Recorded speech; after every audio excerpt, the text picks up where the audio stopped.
Welcome, everybody, to Broadcast Team Alpha, where we bring you cutting edge conversation while exploring the quantum possibilities. And I am so excited about our guest tonight. It's like a breath of fresh air in a very cosmic way. So, Augie's going to tell us about our guest in just a couple of minutes, but I just want to thank you for being here. I want to thank our friends over at the Conscious Awakening Network. We are streaming over there now. And Sheila Seppi and her crew are doing an amazing job over there. They've got all kinds of programming. Highly recommend you kind of take a peek and see what's going on over there besides us. And Augie's there Sunday night doing the paranormal show also. Thank you for being here. Thank you for your super chats. It helps defray the cost of production. We really appreciate that. And thank you if you have come to join us on our Sunday Mastermind Connection. We get together to do what? To mastermind and manifest. We get together and we envision things the way that we want it to be. And sometimes they're small-ish things, and sometimes they're big things like peace during the election, which happened, right? It was very peaceful this last election. Personal health for people who have been in the hospital. People have had miraculous recoveries. People who were about to go on the ventilator in the hospital, we envisioned them being healthy, and the next day they went home. So if this sounds like something you'd like to do with us, send an email to themastermindconnection@gmail.com. Augie will send you the link. You can come hang out with us, and if you like it, you can join us every Sunday, 2 p.m. Eastern Time. Without any further ado, Augie, please tell us about our guest. Thank you, thank you. Yes, I will, and this is going to be good. Today will be special. We will talk about specific and verifiable messages from extraterrestrials. We will talk about the Great Pyramid, maybe even how it was built, and the Bermuda Triangle, Atlantis and Lemuria, the human aura, and the true identity of Christ. And also we may wander off into any other corner of the universe as we go along, but we have Samuel Chong with us to talk about all these things. He is a Chinese translator and an import, he came to the United States like I did years ago. He was instrumental in translating the Chinese best-selling writings of, I don't speak Chinese, so I'm going to give it a shot. There's Thiaoouba, Prophecies of the Golden Planet. And also translated the book 334 Lies. And that is about a secret society in Germany that is also gone to China, and it's a global secret society that hardly anybody knows about. And he holds a BA in economics from Berkeley and a JD, that is Juris Doctorate, from Northwestern California School of Law. And today you're going to hear about a man who went to the extraterrestrials planet and got a lot of answers. So welcome to the show, Samuel. Welcome, Samuel. Thanks for having me here. Thanks for having me here. It's so good to have you. Thank you so much. And I can't help but be curious. You know, you have so much life ahead of you, and you're so well educated, and these are some pretty intense topics that you're dealing with. How did this come about for you, Samuel? I mean, did you have a usual, air quote life when you were younger, or did any signs point to where you'd be heading to where you are now when you were younger? How did that come about? Since I was very young when I was in China, I always wanted to learn from the best. In my mind, the best comes from extraterrestrial beings, ancient civilizations or civilizations that are much more advanced than what we currently have on Earth. So that's engraved in my subconscious mind when I was young. So I was always looking for writings, books written by ET contactees. In China back then, it was fairly open, and they had a lot of magazines on UFOs or contacts, ET contacts. So, but then after I came to the US, I had more opportunities to read books in languages other than Chinese. So I searched and found this one book, Thiaoouba Prophecy, which was actually written by a French Australian who was taken by the ETs to their planet for 9 days and then came back. And he brought a lot of information and knowledge to us. Wow. Wow. Beautiful. So that's the first book that Augie mentioned. How do you say it again, please? It's called the Thiaoouba Prophecy, the Golden Thiaoouba. Planet. Beautiful. Beautiful. Okay. Can you elaborate about that story? Yes, it happened in 1987.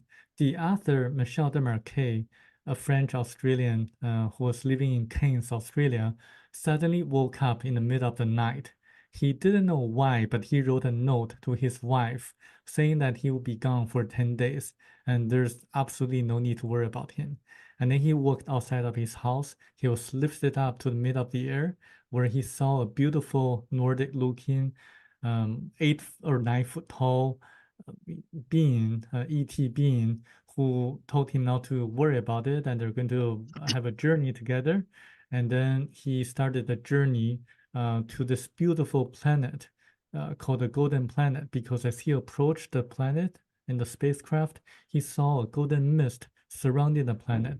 And everything is so beautiful on the planet and with colors and lights and compassion and loving people. And he was told that they actually have been monitoring us and helping us throughout history. Wow. Wow. Where was this planet? It's in our galaxy, in the Milky Way galaxy. Oh, okay. Wow. Yeah, so now the people that, I guess we should call them people, even though they are extraterrestrials, but what were they like? What did they look like? Did they, what did he say about things like that? Yes, they're very tall, like average 9 foot tall. They have blonde hairs and they have beautiful bodies and they're kind of like Nordic looking. And but they're hermaphrodites, meaning that they have both male and female sexual organs. They can perform all the miracles as performed by Christ. So that means they can levitate, they can heal all the diseases, they can project images onto the author, Michel de Marquet, or other people. They can communicate through telepathy, and they never age. They're always looking like in their 30s because they can regenerate their cells and body tissues, so they can live forever. And they actually live on the highest category of the planet in the universe, a category 9 planet, according to them. And we are living on category 1 planet, the lowest category in the universe, meaning that we are just like elementary school students and they're like college professors. Wow. That's an Wow. interesting perspective. Wow. So, Samuel, with all of the studying that you've done with multiple authors and books in different languages, what are some of the themes that are consistent throughout all the stories regarding ET civilization or the Golden Planet? Yes, the consistent message is that we are all created by God, the creator of the universe. Even the ETs are created by God as well. And when God created everyone, it inserted a tiny portion of itself to each one of us. And so we have a sparkling of God. And this is a way for God or the creator to experience everything that we experience. So we constantly send feedback to God, the creator, and we accumulate life lessons and to learn from our experiences and mistakes in order to grow spiritually. So the purpose of life is to develop our spirituality. And when we encounter challenges, we should look inside for answers and not to follow a specific religious leader or a government official or idol. We should always look for inside because we can connect to the source, the creator directly without going through an agency. And everything is about love and compassion. And so this is actually what Christ taught us. Love your neighbor and things like that. Mm-hmm. Beautiful. Yeah. What was their perception of God? What is he or she or it? What do they see it as being?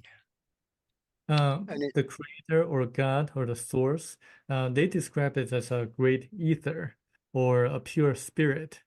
In order to okay. experience everything, it has to rely on physical experience or physical body. So it's a pure spirit. Yeah, that makes sense. Yeah. And that makes absolute sense, and not just like the religions have portrayed it like it's a dude, that's not it. Right. Now, you talked about also some of the things that he talked about, the Great Pyramid. He got some information, and I'm really interested in that. First of all, how old is it, and maybe how was it built? Did they say anything about that? Yes. Um, if you are talking about the Great Pyramid of Egypt, Yep. the Great Pyramid of Egypt, then it was built 17,000 years ago by a person from Atlantis called Thoth.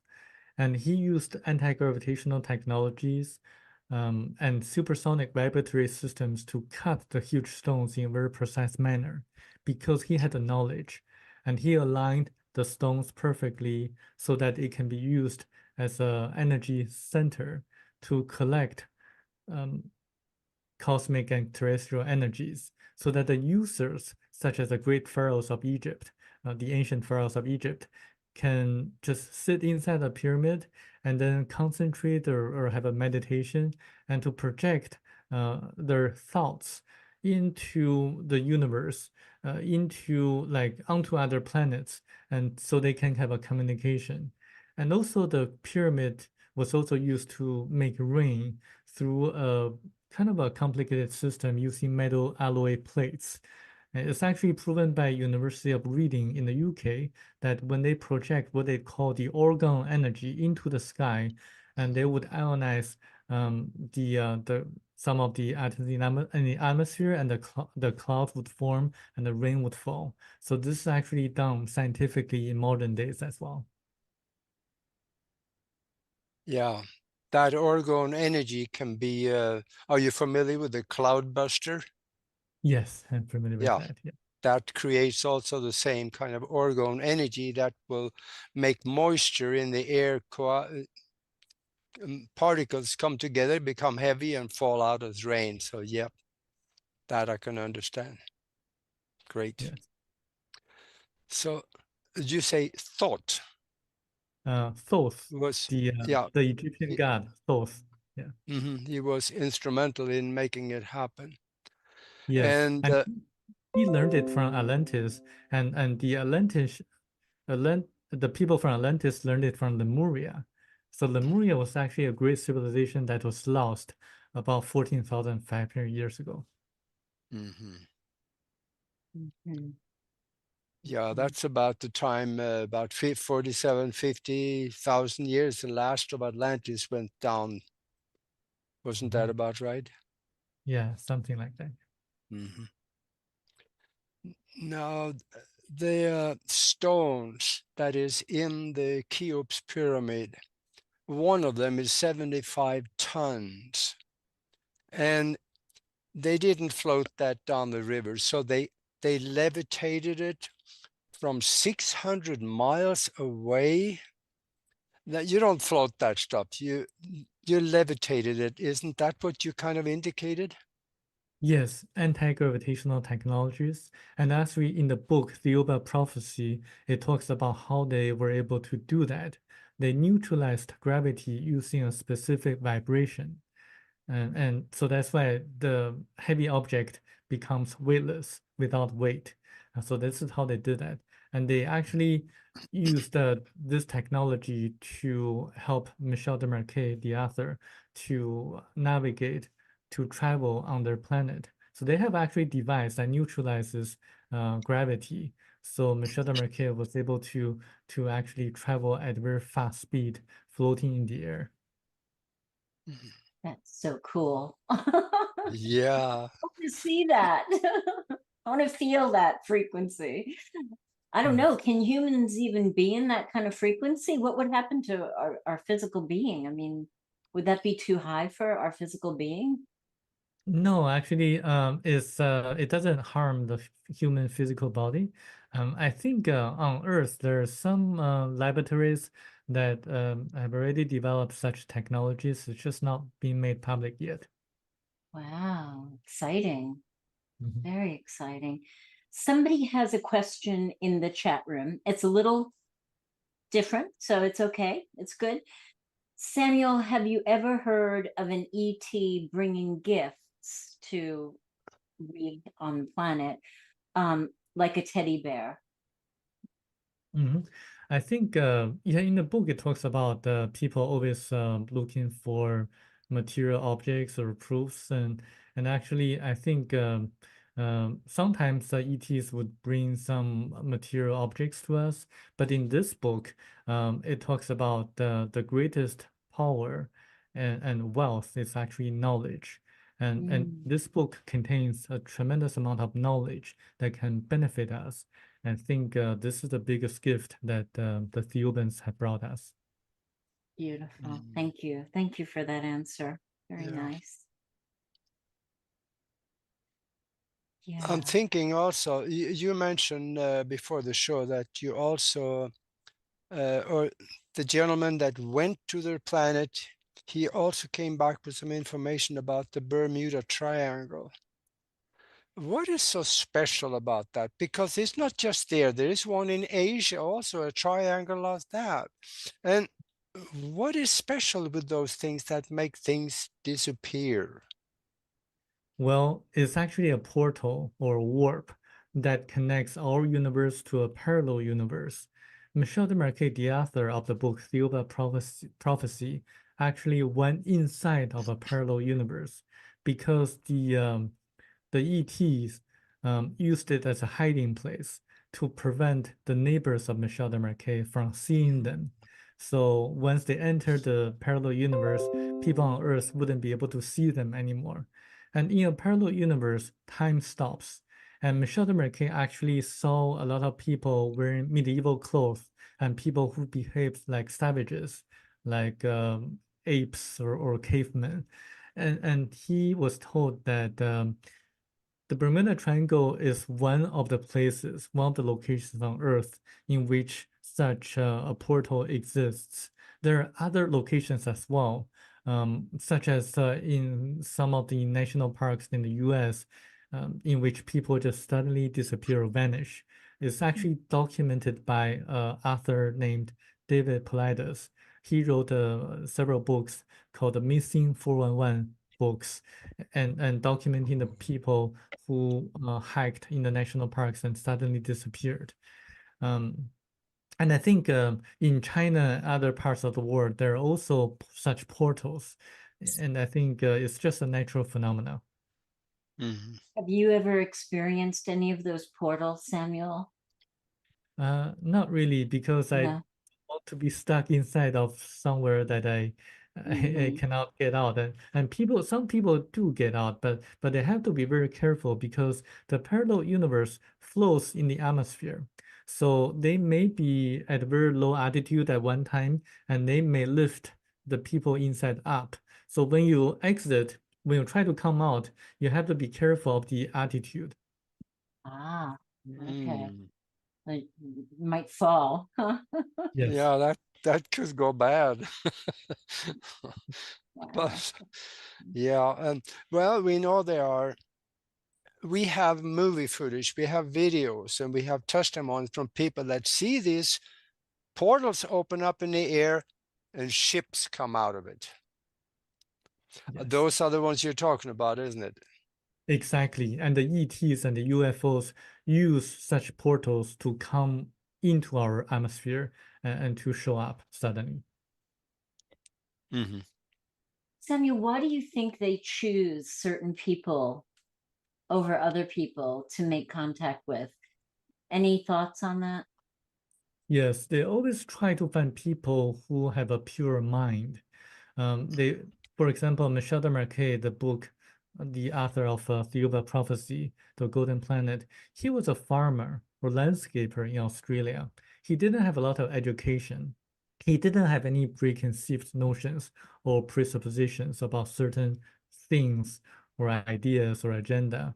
And they don't normally take politicians or ufologists because they have like their own agendas and that may distort the what the ETs want us to hear. So sometimes they want to choose people who are more like honest in their writings and also sayings or speakings. And also they chose Michel de Marquet because he had 80 past lives already before he went there. And Wow. that was his 81st lifetime. And I guess it's because of the vibrations on their planet. Only people who had 80 past lives can survive there for 9 days. People like who have fewer past lives can only survive for maybe 3 or 4 days. But Michel de Marquet can survive for 9 days. Interesting. Interesting. Is Yeah. that is it excuse me, is that a frequency thing? Is that a vibrational thing of the person's body or their soul? Excuse me. So sorry. Is that Yes, what that is? Yeah. yes, I think it's a vibration or frequency of the soul of the person, actually the astral body of that person to be more exact. Because we have our physical body, we also have our astral body, which is connected to our higher self. We here on Earth now, we are getting ready to be putting out, or I say we, but somebody is, the Neuralink, which would link the brain with the internet. You have access to all knowledge by the snap of a thought. Does the extraterrestrials also have electronic enhancement to their mind, or are they mostly just developed naturally? They mostly developed it naturally because what happens is that nature or the soul is a very complicated matter. So they actually encourage us to develop psychic abilities naturally and not to do that artificially. And some people have more psychic powers than others. That's because they have more electrons in their astral body. And since we are living on a category 1 planet, our electrons are kind of limited and shared by 9 people. So one higher self distributes itself into 9 different people on Earth because we are kind of a low category of planet. And on a higher level planet, for example, category 9 planet, one higher self distributes the electrons or the astral body to just one person. So that person has more electrons in their astral body. So that person has more psychic powers like Christ did. And some people on Earth, like members of the secret societies, they use rituals to obtain electrons from other people through like human sacrifice or maybe other means. And that's not the natural way because when they die, they're going to reveal what happened in their lifetime. They're going to feel how others felt when they did certain things onto others. So that's not encouraged or suggested. Wow. Are there other ways to increase your electrons in your astral body that's natural? Just meditation or yoga or tai chi or qigong? Any Yes, of it? those Yeah. all help. Yeah. But actually the one way to do that is to meditate and to use your mind to concentrate. Concentration and meditation, those are very important things to do in order to accumulate more electrons. And also be in nature, like walk in forest, and the trees also help. But I think the important thing is to experience life and to respond to the challenges and to accumulate spiritual lessons. Beautiful. Mhm. I got another question, and that is, you talked before on the history of mankind. And when we say mankind, I think we probably sometimes will kind of slide into what humanoid kind could be also, because we have the Paracas skulls in South America. And these are humanoid skulls, but they are very tall and long in the back.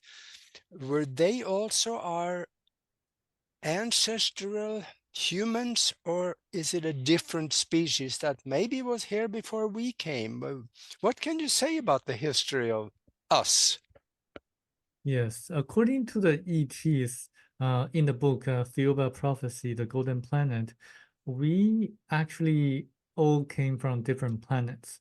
By I mean we what we mean we mean like the people, the black people, the yellow people, and the Caucasians, the Polynesians, and the Jewish people. We all came from different planets. In fact, the blacks and the yellows came from a planet called Baccaratini about 1.35 million years ago.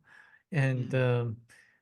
and then later on, the Polynesians came from a different planet called Arimo X3.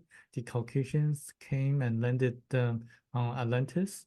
And then they also moved away to Europe, Northern Europe, and then European continent. And then the Jewish people came the latest, about 12,000 years ago, from a planet called Hebra.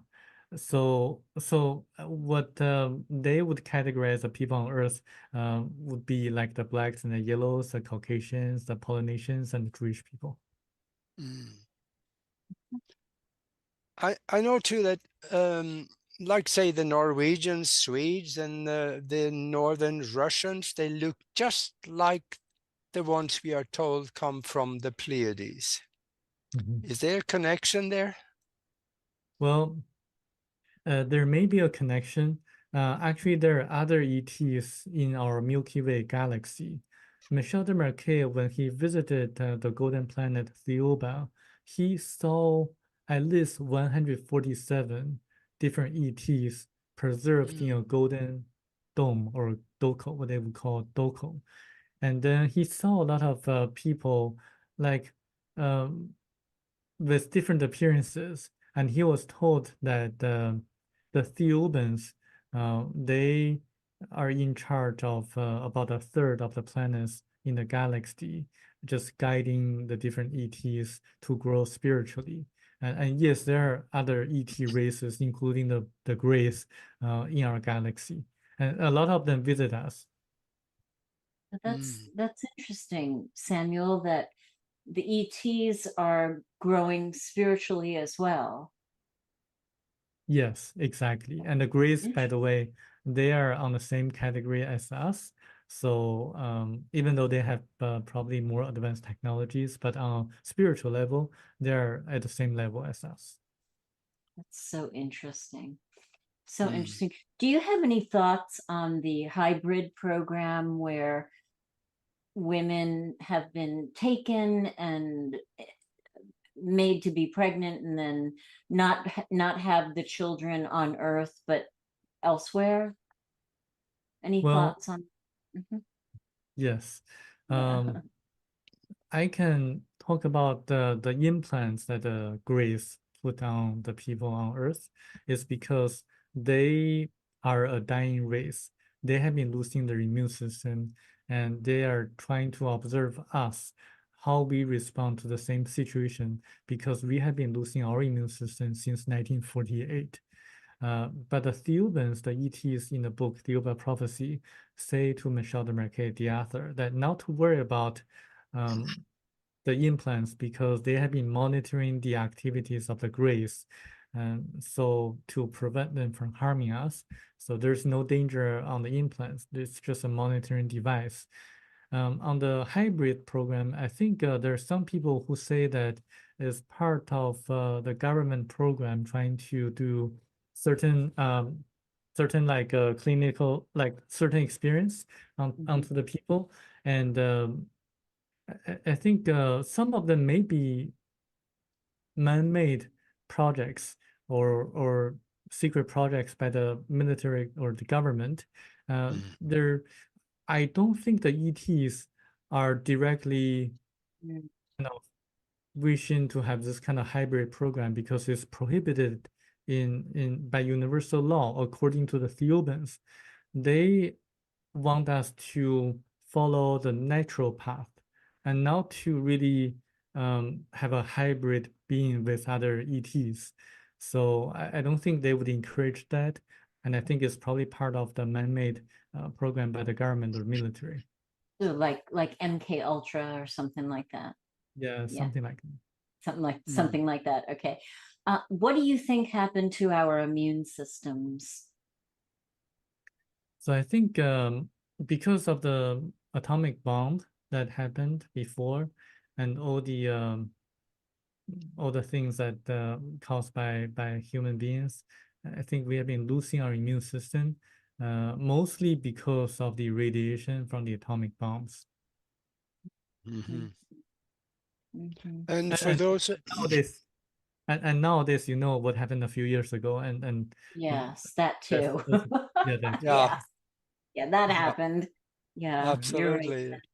Yeah, and for those of you that joined us late, we are talking with Samuel Chong, and this is getting deep because we are talking. Next, we're going to be talking about the real history of mankind and also life on Mars, and who was Joshua Bethalachme, or you know him as Jesus.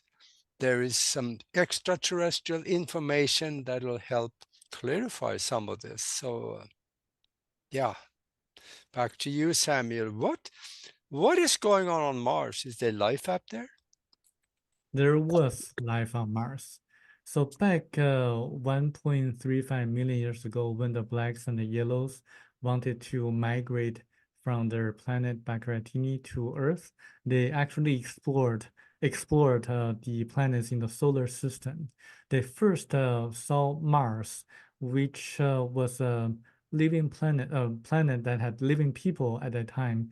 And then, but because Mars was a dying planet, meaning that the core of Mars was cooling down.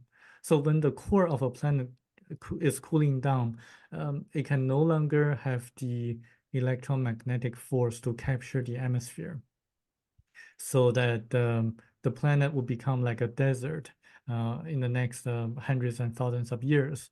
And also the people on Mars, they were kind of highly spiritual people, but they didn't have a lot of technology. And the natural resource on Mars was very scarce. So that's why the blacks and yellows decided not to migrate their people on Mars, but instead they found Earth and then moved their people to Earth. The blacks went to Australia, and the yellows went to was today's southern Myanmar. Yes, there was people. There were people on Mars for sure, but the planet now is a dead planet, meaning the core has cooled down. So if Elon Musk wants to migrate people to Mars, then I would encourage him to think again, because it doesn't make a lot of sense to live on a dead planet. Yeah, yeah, that's a little puzzling, but maybe could it be that maybe NASA has lied to us about some of that? Maybe in the past, everything up there was brown. It's not that way anymore. Now we see blue sky, and Nori and I we put together a documentary where we show NASA prints of entities, actually a gray, standing about 20 feet away from the rover. And also there's another one, a short little guy that's standing there leaning up against a rock. So there might be something that is still can survive up there. Are you open to that? I'm open to that because, in fact, I know for a fact that when the astronauts went to the moon, they saw something that was not shown to the people on Earth. They replaced the footages to a footage that they made in Hollywood, because they saw ETs that were warning them and telling them not to be back on the moon again. because we are not ready. We were not ready back then. We are not ready now. And this is why we haven't been back to the moon for the last 50 years, despite the more advanced technologies and the lower cost. And I think similar things would happen if we try to explore Mars. We would be warned off because the ETs believe that we are just like monkeys in a zoo fighting against each other. We don't know how to live harmoniously among ourselves. We are not ready spiritually to explore the solar system or the universe. And if we do that, we would contaminate other planets in the universe. Yeah. Wow. Very, very sobering reflection on humanity, you know? Mhm. Yeah. Right. So, Samuel, you mentioned that the Hebrews came last. They're the youngest-ish, right? So how Yes. does Jesus factor in? I'd love to get into that if Yes. we. Um, the Hebrews originally came from Category 3 planet, so 2 levels above the other people, like the yellows and blacks. So they were more spiritually evolved, and they had some kind of technologies, but they're mostly lost when their spacecraft crashed in southern Russia, and then they migrated to south to Israel to get a warmer weather. So that's the start of the Hebrew race on Earth. And as days go on, and they kept themselves like a pure race. They didn't intermarry with other people on Earth, and but they were always like kind of prejudiced against, and because of their solidarity, their kind of spiritual development, and so they were kind of they had the ancient Egyptians kind of had a lot of jealousy towards the Hebrew people. So they enslaved the Hebrew people, but let me talk about Moses first.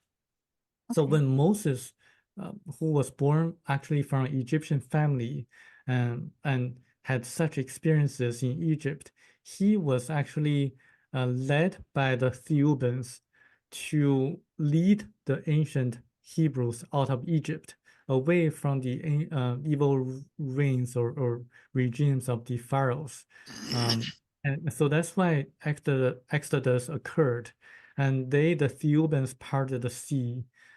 It's not the Red Sea, but the Sea of Reeds, and helping Moses to lead the Hebrews out of Egypt. So Moses actually worked about 3.5 years leading the Hebrews out of Egypt, and the Theubans helped by giving manas to the Hebrew people. So this is what happened back then, for Moses, and then thousands of years later, back about 2,000 years ago, again, the Hebrew people were kind of under the rules of the Roman Empire. And in order to bring people back on the path of spiritual development or spirituality, the Theubans decided to have someone extraordinary to be born in Israel, or maybe among the Hebrew people. So they implanted an embryo into the uterus of Virgin Mary. So Mary was indeed a virgin, according to the Theubans. And so the young Jesus was born. But the young Jesus, the soul or the astral body of Jesus, had to go through what the ancient Nagas would call the river of oblivion, forgetting everything that he accumulated in his past lives, forgetting all the ways or the knowledge to perform miracles. So the young Jesus, the Jesus born out of Virgin Mary, couldn't perform miracles. So this is the reason why in the Bible you don't see Jesus performing any miracles before the age of 30, before he began preaching. Even though he was highly intelligent, having a very profound conversation with the teachers of the temple, he couldn't perform miracles. He went to India. This is why some people say that Jesus went to India and went through China and visited Japan and died there. So this is why there's a tomb of Jesus Christ in Shingo Village, Japan. People can look it up, Shingo, Shingo Village, Japan. And this is one of the specific verifiable evidence or facts that this book contains. Before this book was published, very few people in the Western world knew about the tomb of Jesus in Japan. So that's the Jesus. But Christ, the one who preached, who performed all the miracles, who died on the cross, who resurrected 3 days after, was a different being made by the Theobans who actually molded a body that appeared to be like Jesus. And then they sent their own people, one of their own people, into the body so that he can remember the knowledge to perform all the miracles.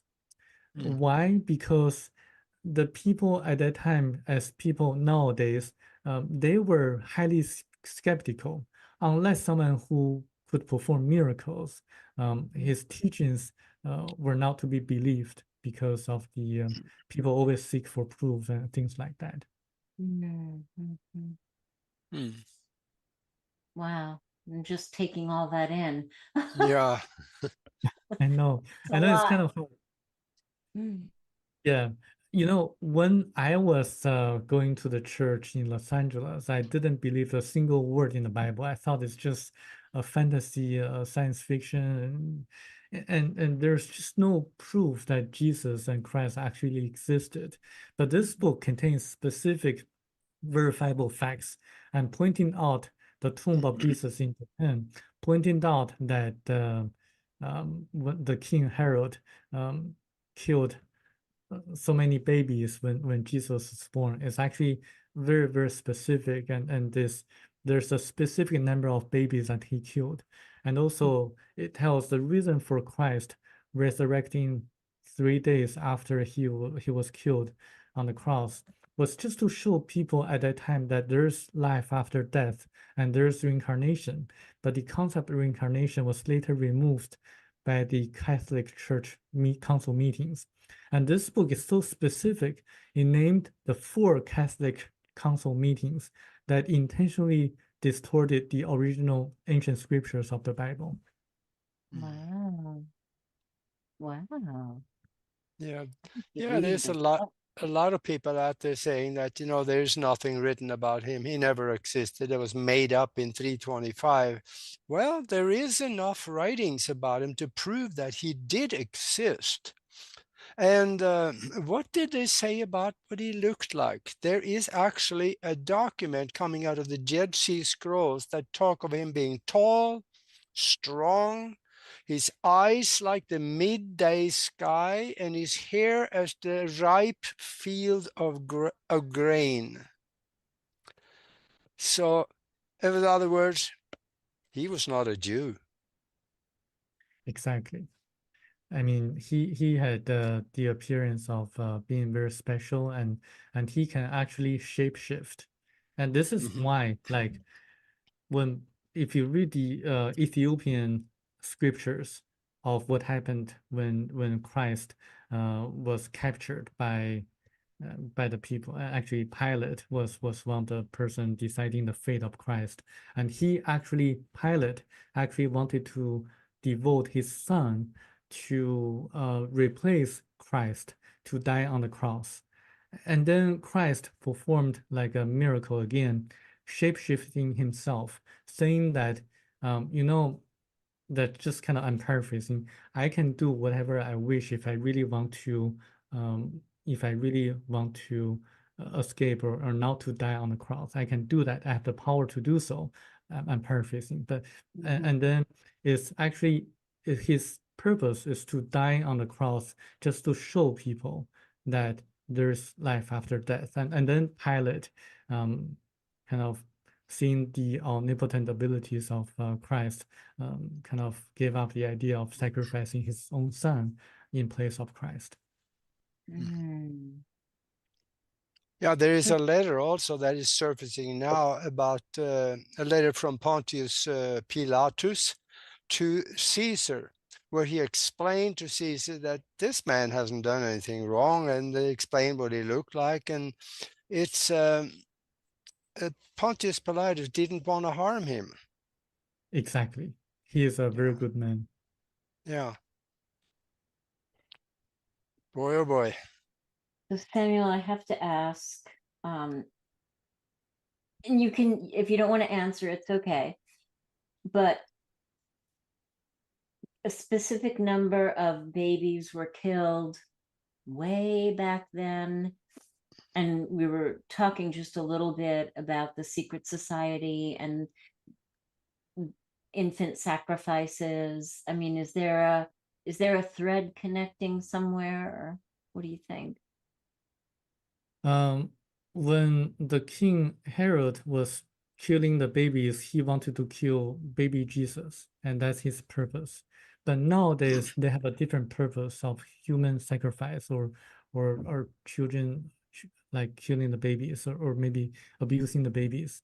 I do believe that there's a secret society that's engaged in doing such evil deeds, and it actually started from like a few hundred years ago when there was a person, I forgot his name, but there's a person who believed that you have to experience all the evil deeds in order to be with God.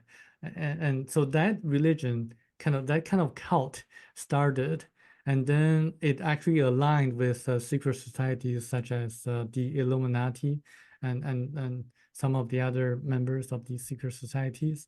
And then also the members of secret societies also discovered that by having this kind of ritual of human sacrifice, they can absorb more electrons from the person being sacrificed, so that they can increase their psychic abilities. I actually translated the other book that you mentioned in the beginning of the show, the 334 Lies. It's actually written by the highest degree chair of the secret society that was founded in Germany. And even though the book doesn't mention the name of the secret society, that's actually the Illuminati. And it talks about how the author, being the highest degree chair,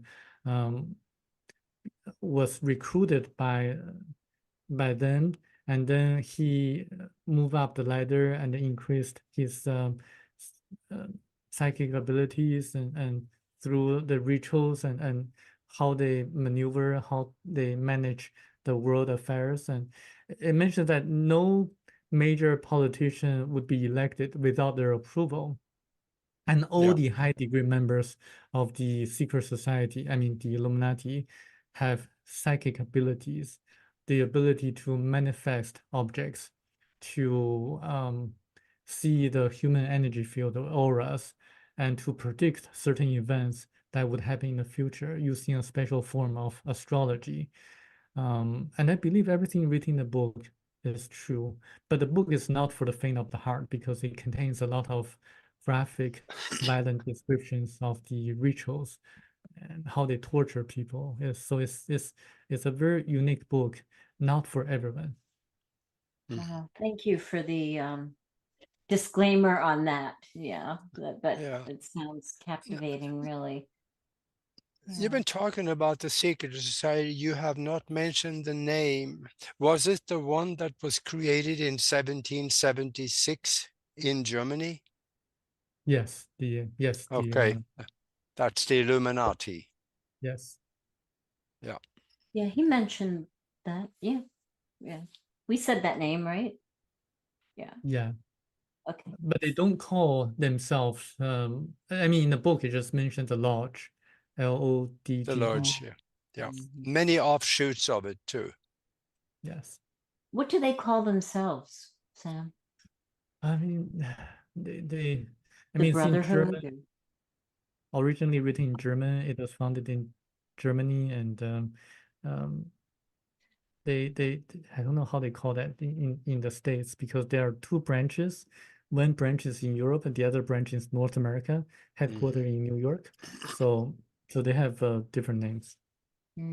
Interesting. Yeah, I understand also in the United States, you can only go to the 33rd degree of the Masons.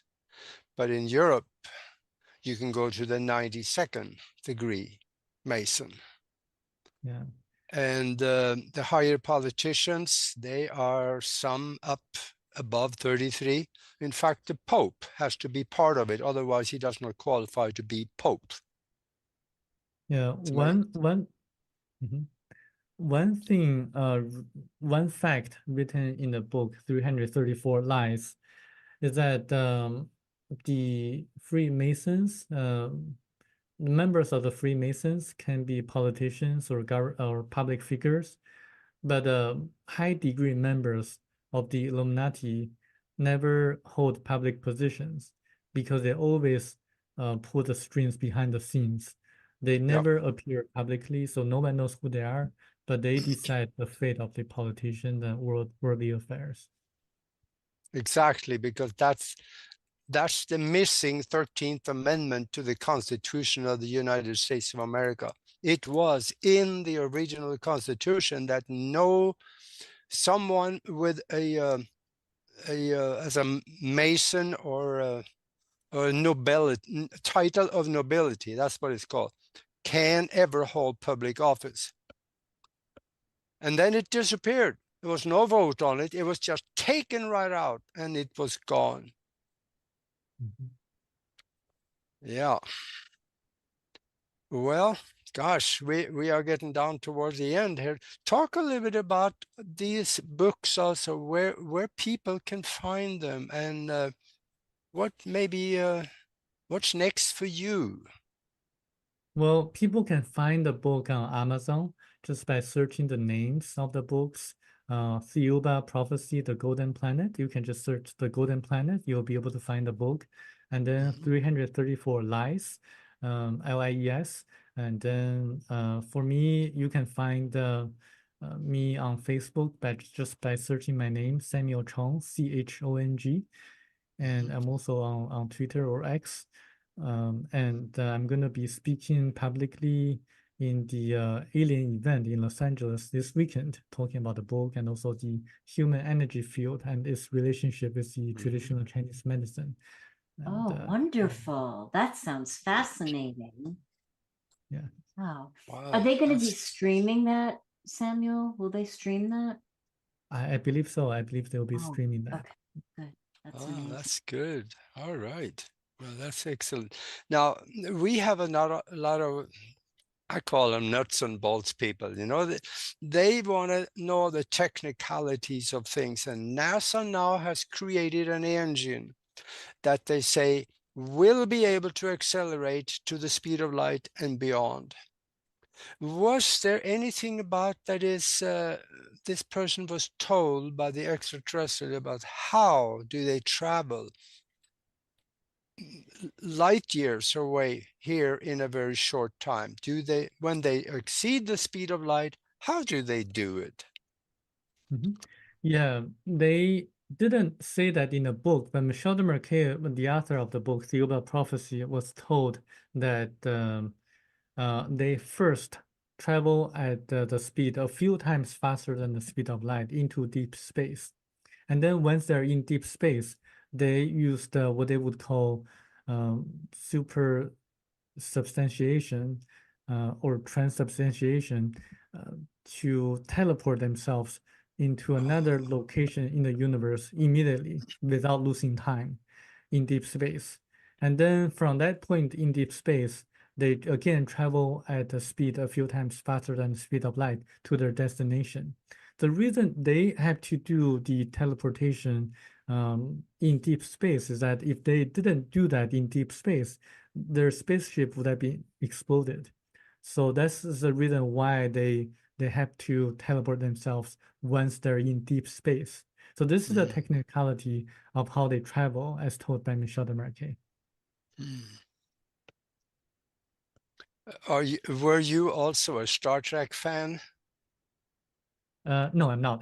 This is science fiction. I mean, I don't read any science fiction, so I don't watch any movies. I'm a very down to earth, very kind of. Okay. Yeah, because they're doing that, and they use the dilithium crystal, Mhm. which looks like about 20 feet long and grown and there was an abductee. Not a few years ago, I read his story, and he talked about the spacecraft that these extraterrestrials was traveling in had a large crystal they were extracting energy from that helped them to go faster than from where they came to here in a very short It was linked time. with like the animalistic. So maybe there is something to this. Yeah, I think it's possible, and there's something to this. But remember, there are different ETs on different planets, and there are different categories of planets and different levels of technologies. It was linked with The like spacecraft of the Thiaoubans in which Michel de Marquet was on is a spherical spacecraft, 100 meters in diameter, and certainly he didn't see a crystal, but this is the technology of one of the ETs that visited us. And I'm sure there are other technologies of different ETs that use crystals as an energy source, or maybe to kind of absorb energy, because I think crystals do have a special ability to absorb and maybe transfer energy in a way, in a unique way. Mm-hmm. Interesting. Can we just go back for 1 minute? I'm sorry. And we've only got a couple minutes left. Transubstantiation. That's the word that you said? Yes, Can you yes, just, that's right. what exactly is that? It's I just only know it related to Christianity, so help me. yes, it's a form of teleportation. So what happens is that during this kind of teleportation process, um, the they use a vibration and then vibrate the spacecraft to the speed of light so that the spacecraft disappears. And then they will send the vibrating material or objects immediately into or teleported immediately into another location. So this is the process, what they would call transubstantiation or Okay. teleportation. Yeah. Thank you. Thank you for that, Samuel. Thank you so much. Yeah. Yeah. I hate for this show to end. I am just, Yeah. I'm team Samuel. I have been so enjoying the Yeah. depth of your knowledge, Samuel, and the amount of work that you clearly have put into it. And it's probably not work, right? I mean, you're naturally drawn to these topics now, or Yes, naturally yeah, drawn. beautiful. Yeah. Yeah, if you're having fun with what you do, then you don't really work anymore. It's kind of like a enjoyment. Yes, it's an enjoyment for me actually nowadays. I want to find out more about these secret societies and how the world is run, especially how they create wars. I know they use a technique called divide and conquer, and but I'm just trying to see if there's a way to reverse it and to maybe help the future to be a better future. And Yeah. actually, both books give a solution, which is the power of the mass, the power of the people. Through knowledge, people can act together in a concerted fashion. For example, using nonviolent resistance or other means to resist against the tyrannies in the world. So this is a solution given by both books. That's good. Yeah. Thank you for that. Thank you for that. There's one question in the chat room really quick, and I don't know if you can answer it or not. Who is the leader of the Illuminati is the question. You know, I'm going to keep it a secret because you should read the book 334 Lies, and then you'll know Okay. who's the leader right now. You see, That's the fine. author of the book disappeared in in the year 2000, in the summer of 2000. I think summer 2001. And then we have 9/11. And then since 9/11, we have a lot of wars and conflicts. And you should read the book to find out more. Yeah, there's so much in that book that we've only scratched the surface on the scratch that was scratched into the scratch, I think. Yeah. Yeah. Well, thank you for being with us. Thank you, you. Sandra. Thank you so much. Oh, I got this last question. Yeah, I got this last question. Let me ask you. If you could speak to the whole world, Samuel, and the world is listening, what would you tell them? I would tell them to wake up and to observe what's really happening around you and to look behind the scenes and to really look inside for answers, responding to the challenges that you will face because we are part of God and we can connect to the source, the creator, by meditation or by praying, and really just to think about the future of humanity and act together in a concerted fashion and join force together. Wow, those are wise words. Thank you very much. Beautiful. Thank you. Yeah, thanks, Samuel. Well, thank you being here with us. And then for everybody out there, we will be back next week. And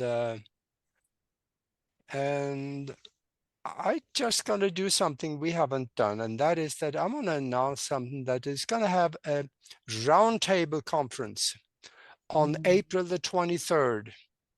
And this is going to be good because we're going to talk about what happens after disclosure, or if there is something similar where it's recognized that UFOs are real and the extraterrestrials are here. We're going to have confirmed Grant Cameron with us, Laura Eisenhower, Constance Briggs, and Geraldine Orsorko, and Dan Willis, and I think there's another one, but I just can't remember. Yes, you Unbelievable. got to put on your calendar. Yeah, yeah, yeah. It's Absolutely. gonna be good. Thank you Yeah. very much, Samuel, and Thanks, Samuel. then we will see you next week.